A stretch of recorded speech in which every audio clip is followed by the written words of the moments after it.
할렐루야. 4월 25일 목요일 새벽 기도를 시작하겠습니다. 사도신경으로 우리의 신앙을 고백합니다. 나는 전능하신 아버지 하나님 천지의 창조주를 믿습니다. 나는 그의 유일하신 아들 우리 주 예수 그리스도를 믿습니다.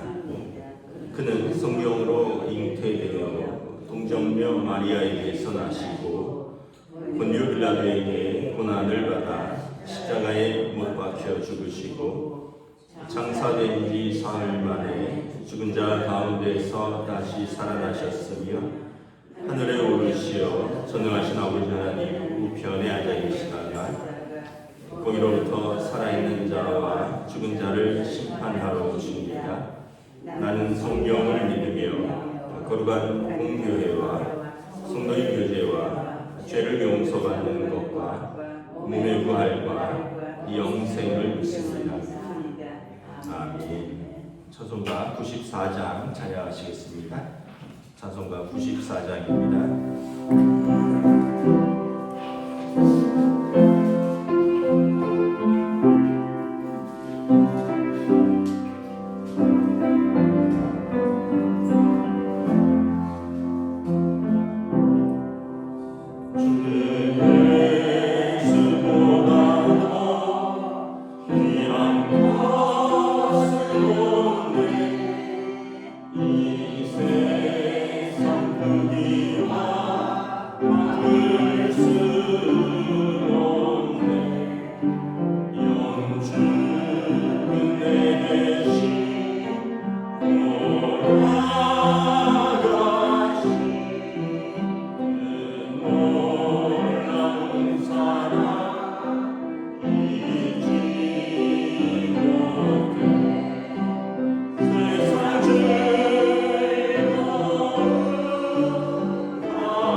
주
3장 10절에서 28절까지 말씀입니다.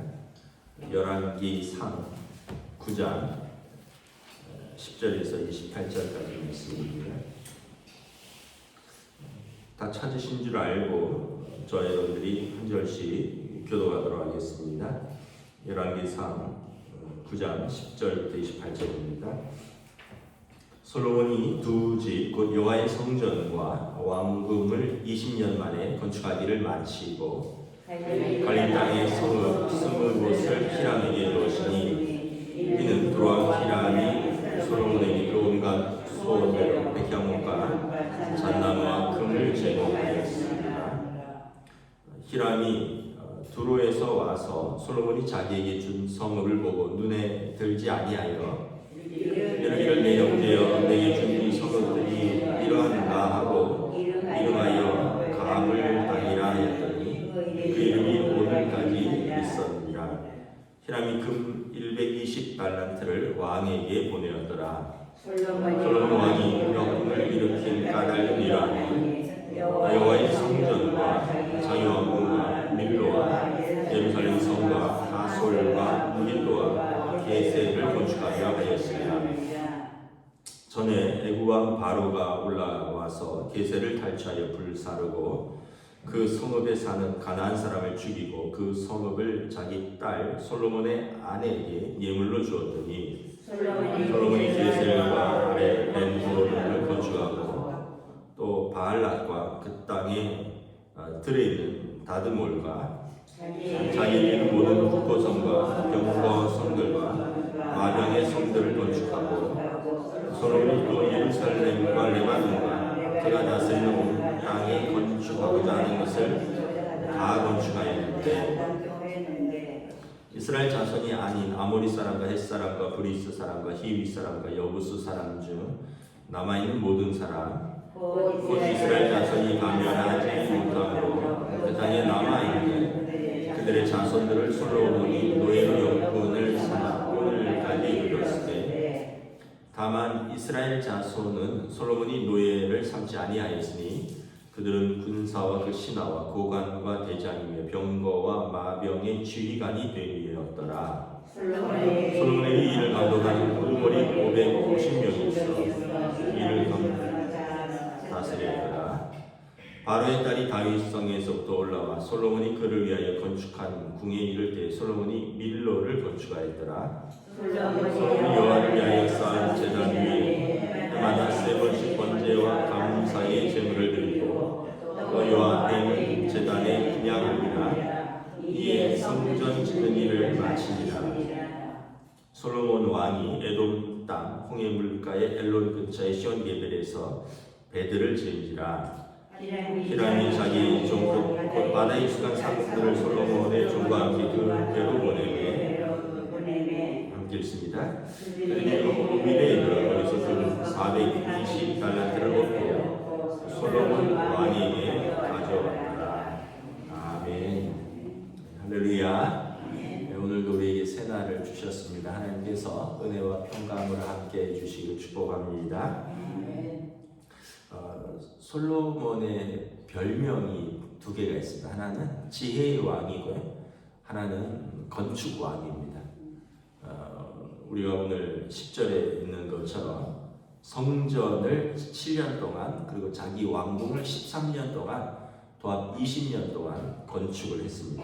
그 외에도 17절 쭉부터 보면 게셀과 베토른의 건축을 하고 바알릿과 그 땅의 다드몰과 국고성과 병거와 마병 성들을 건축하고 이런 건축들을 쭉 했다라는 것이 나옵니다. 건축을 했다라는 것은 이제 두 가지 의미가 있죠. 하나는 나라가 이제 부강하다는 의미이고요. 두 번째는 이제 왕권 강화의 측면이 있습니다. 뭔가를 이렇게 지어서 이제 왕권을 강화하는데 이제 여기에 이제 그림자가 있습니다. 뭔가를 이렇게 업적을 쌓다 보면 이제 그 백성들이 동원되고 또 많은 세금과 노역이 필요하고요.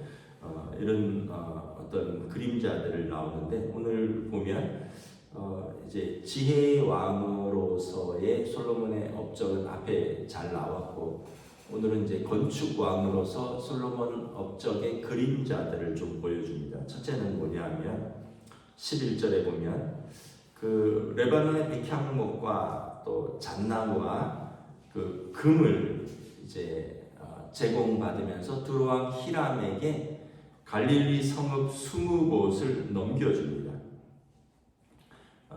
그 이스라엘 땅에는 비가 많이 오지 않기 때문에 좋은 나무가 없어서 건축에 필요한 그 아주 쭉쭉 뻗고 곧은 그리고 향기 나는 백향목을 원하는 대로 공급을 받았죠.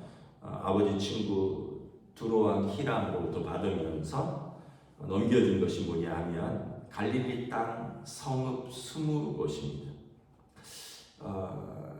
그런데 13절에 보면 이 땅이 이제 좋은 땅은 아니었어요. 척박한 땅, 가불 땅이라 그랬는데 가불 땅은 메마른 땅, 불모지라는 뜻이고요. 우리말로 하면 별로 쓸모없는 땅이다 이런 뜻입니다. 그런데 그 땅에도 사는 백성들이 있었다는 거예요. 여러분 나라님이 포기한 땅입니다. 임금이 포기한 땅, 임금이 포기한 백성들이 갈릴리 땅에 살고 있었다는 거예요. 아이러니하게 그 땅에 예수님이 오셨습니다. 여러분 예수님께서 갈릴리에서 활동하셨습니다. 예수님은 예루살렘에서 활동하지 않으시고 갈릴리에서 목수의 아들로서 갈릴리에서 제자들을 부르시고 갈릴리에서 활동하셨습니다.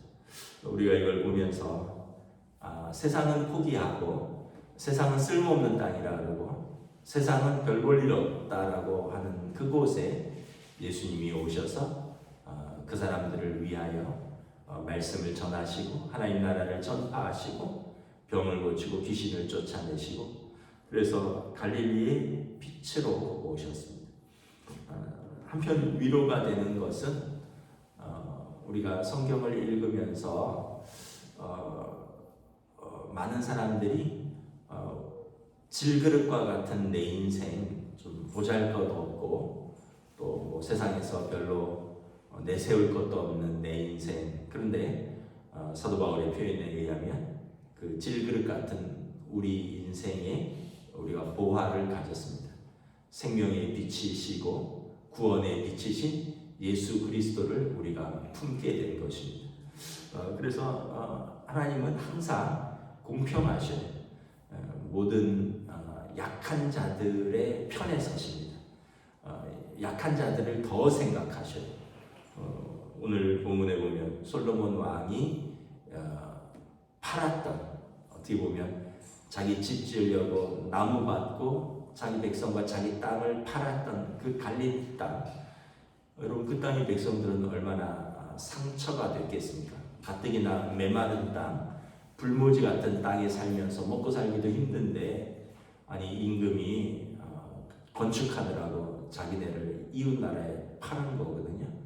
백성들의 마음에 큰 상처가 있었죠. 그 갈릴리 땅은 그렇게 상처가 가득한 땅, 불모지 척박한 땅. 그런데 그 상처 입은 백성들에게 예수님이 오신 것입니다. 또 15절부터 쭉 보면 이제 여러 가지 성을 건축을 하는데 이제 16절에 애굽 왕 바로가 이제 이전에 가나안 땅을 정복하고 게셀 땅을 이제 소유로 삼았는데 자기 딸을 솔로몬과 결혼을 시키면서 그 이제 선물로 솔로몬에게 그 게셀 땅을 이제 주었습니다.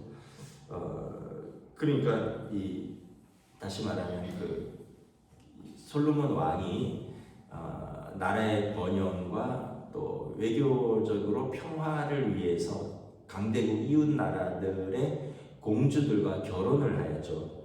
그런데 그 중에 한 명이 애굽 왕 바로의 딸이라는 거죠. 그만큼 이제 좋은 의미로는 애굽에 비견될 정도로 나라의 힘이 강해졌다. 뭐 이렇게도 평가할 수 있지만, 또 하나는 이스라엘의 왕이 이방 땅의 공주와 결혼을 하였다는 거죠. 이것은 하나님의 말씀에 맞지 않는 것이죠. 여러분, 아브라함과 이삭과 야곱 이런 걸 쭉 보세요.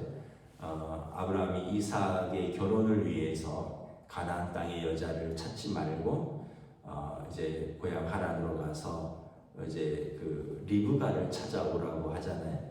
또 이삭도 마찬가지죠. 두 아들이 있었는데 에서와 야곱이 있었는데, 에서는 그 가나안 땅의 여인과 결혼해서 부모의 근심이 되었고, 야곱은 또 가서 레아와 라헬이라는 또 여인을 찾는 거죠. 이 솔로몬 왕이 이스라엘의 상징이죠. 왕은 하나님의 말씀으로 하나님의 백성을 하나님의 대신하여 다스리는 상징적인 존재인데, 왕부터 이방 여인과 결혼을 하였다는 거죠.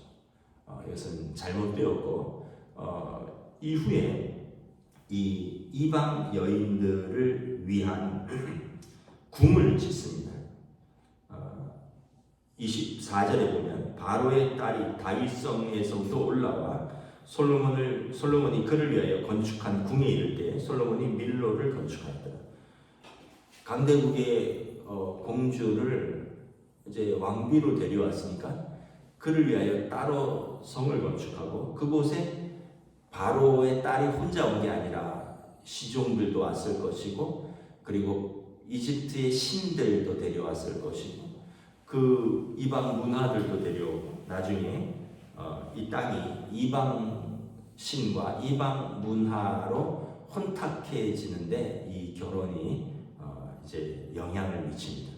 이 솔로몬 왕이 어떤 면에서 보면 왕권 강화와 이웃 나라들과의 어떤 평화 조약을 체결하는 인간적인 전략인 것 같지만, 결국은 이스라엘의 정체성과 하나님의 백성을 우상 숭배로 이끄는데 앞장서게 되었다라는 것입니다. 또 하나는 20절 21절에 보면 가나안 땅에 남아있는 사람들을 종으로 삼았습니다. 20절, 21절, 또 그들을 솔로몬이 노예로 역군을 삼아 오늘까지 이르렀더라. 다만 이스라엘 자손은 솔로몬이 노예를 삼지 아니하였더라. 그 많은 성벽과 어떤 건축을 하려니까 사람이 필요하잖아요. 근데 자기 땅 사람들은 노예를 삼지 않았습니다. 당연히 힘이 있으니까 그 땅에 노예들을 부렸는데, 뭐 이유는 노예들은 노동력을 제대로 주지 않아도 되겠죠. 그런데 율법에 보면 나그네를 학대하지 말라 이런 표현이 있습니다. 너희도 이집트 땅에서 종되었습니다. 이것은 하나님의 말씀을 어긴 것입니다. 물론 이제 그 땅에 정복하고 그 땅의 사람들을 죽이지 않고 같이 살아가는 것만 해도 어디냐 이렇게 말할 수 있겠지만, 율법에 보면 너희도 이집트 땅에서 종되었다, 그것을 잊지 말아라. 그런데 어느 순간 이제 그 땅 사람들을 종 삼아서 그들을 학대하였다라는 것입니다. 결국은 이제 하나님의 말씀과 하나님의 율법의 정신을 훼손하는 거죠. 요즘 이제 이스라엘이 가자 지구와 이제 전쟁을 하고 있습니다. 가자 지구는 하마스라고 하는 그 팔레스타인의 그 무장 단체로서 팔레스타인의 그 피에로라고 하는 정부와 또 하마스라고 하는 이 두 가지 이제 단체가 이제 그 이스라엘과 맞서고 있는데, 옛날에 피에로는 아라파트라고 하는 정부 조직의 수장으로 이스라엘과 협상 파트너였습니다. 이 피에로는 조금 온건주의자인데, 이 온건주의에 반발해서 일어난 무장 단체가 하마스입니다. 그래서 피에로는 웨스트뱅크 서안 지구를 통치하고 있고, 하마스는 가자 지구 이제 동남부 지역을 통치하는데, 하마스가 이제 강경 세력이니까 지난번에 이제 이스라엘에 그 폭격을 하고 또 인질들을 잡아오고, 물론 이제 도발은 하마스가 먼저 했죠. 그런데 이스라엘이 가자 지구에 근 6개월째 지금 폭격을 가하고 있죠. 하마스가 이제 지금 통치하고 있는 그 가자 지구는 세종시만한 면적입니다. 세종시만한 면적에 우리나라 세종시에 30만 정도가 살고 있는데 그 땅에는 230만이 살고 있습니다. 세계에서 인구 밀도가 가장 높은 도시입니다. 여러분 세종시만한 도시 230만 명이 사는데 여기에 연일 미사일을 쏘아대면서 지금까지 죽은 사람이 수십만입니다. 이것은 여러분 하나님의 율법의 정신에 맞지 않습니다. 물론 눈에는 눈, 이에는 이 이렇게 복수하라 그랬다. 그런데 물론 이제 도발은 먼저 했고 자기들이 1000명 정도 죽었으면 눈에는 눈, 이에는 이면 1000명 정도 죽어야죠. 그런데 지금 1000배 이상이 죽고 있다는 거예요. 세종시만한 그 도시 연일 미사일을 쏟아부어서 사람이 살 수 있는 곳이 아무것도 없어요. 여러분 보세요. 뉴스 보세요. 그냥 벽돌더미, 흙더미에서 울고 있는 피 흘리고 있는 사람들밖에 없습니다. 힘이 있다는 얘기는 그 힘을 다 쓰면 안 돼요.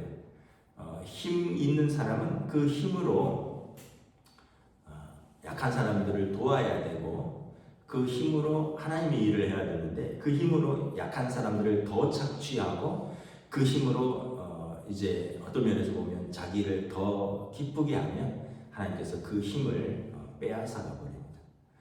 우리가 여러분 힘이 있다고 힘을 다 쓰시면 절대 안 됩니다. 결국은 이것이 어떻게 됩니까? 솔로몬 이후에 나라가 갈라집니다. 르호보암 때 솔로몬의 아들이 르호보암인데 르호보암 때 이제 여로보암이라는 신하가 백성을 대표해서 솔로몬과 협상을 벌입니다. 왕은 아버지 솔로몬 때 우리가 너무 지쳤다는 거예요. 너무 많은 세금을 냈고 너무 많은 노동을 했다는 거예요. 이걸 감면해달라. 오늘로 말하면 영수회담을 한 거예요. 왕이 거절하죠. 그래서 나라를 갈라서 나가버립니다. 그래서 이 솔로몬 때의 이 그림자가 그 아들 때에 영향을 미쳤고 결국 이스라엘이 10지파 대 2지파로 갈라지고 솔로몬의 아들은 2지파의 왕이 되는 거죠. 남유다에. 물론 이제 그것도 하나님께서 그 이스라엘의 죄악과 여러 가지 어떤 배경이 있지만 솔로몬의 이 건축과 솔로몬의 이런 어떤 과도한 세금과 노동력 징집과 학대의 원인이 있다는 거죠. 그리고 그 아들은 어리석었다는 것입니다. 말씀을 정리하도록 하겠습니다. 솔로몬이 위대한 왕이고 지혜로운 왕은 분명한데 지혜로우니까 잠언 전도서를 썼죠. 여러분 잠언 전도서 읽어보세요. 주옥 같은 말씀입니다. 어떻게 인간의 지혜로 이 3000년 전에 이런 글을 썼을까? 그런데 또 한편으로는 솔로몬이 그 지었던 그 건축했던 심혈을 쏟아 부어서 나라의 일부를 팔고 또 그 노예들을 동원하고 백성들에게 과도하게 해서 그렇게 지었던 건축했던 것들 하나도 남아있지 않더라는 거예요. 솔로몬 성전도 불탔고 솔로몬의 궁전도 파괴되었고 그 땅에 솔로몬이 이렇게 지었던 것들은 지금 남아있는 것이 거의 없다. 결국은 우리는 눈에 보이는 어떤 성취, 눈에 보이는 것을 세우려고 애쓰지 말고 우리는 하나님 앞에서 믿음으로 세우고 믿음을 남겨주려고 애를 써야 된다. 우리가 다시 한번 무엇에 힘을 쏟고 무엇을 지켜야 하고 무엇을 남겨야 하는가를 다시 한번 여러분 우리가 믿음으로 살아가 생각해 보시기를 바랍니다. 기도하겠습니다. 하나님의 은혜를 감사합니다. 솔로몬 왕이 그의 지혜로움과 또 하나님께서 그에게 주신 부귀와 영화 그리고 그 힘을 가지고 그가 성전을 지었고 자신의 왕궁을 지었고 그리고 여러 성읍들을 지었고 또 여러 왕비들을 위하여 그들이 거처할 그 성읍들을 건축하였다 기록하고 있습니다. 그리고 이를 위해서 비용을 마련하기 위해서 나라의 일부 갈릴리 땅을 팔았고 또 많은 사람들을 노예로 동원하였고 또 많은 국민들에게 과도한 세금과 노역을 부과함으로 백성들을 힘들게 하였던 것도 역사는 기록하고 있습니다.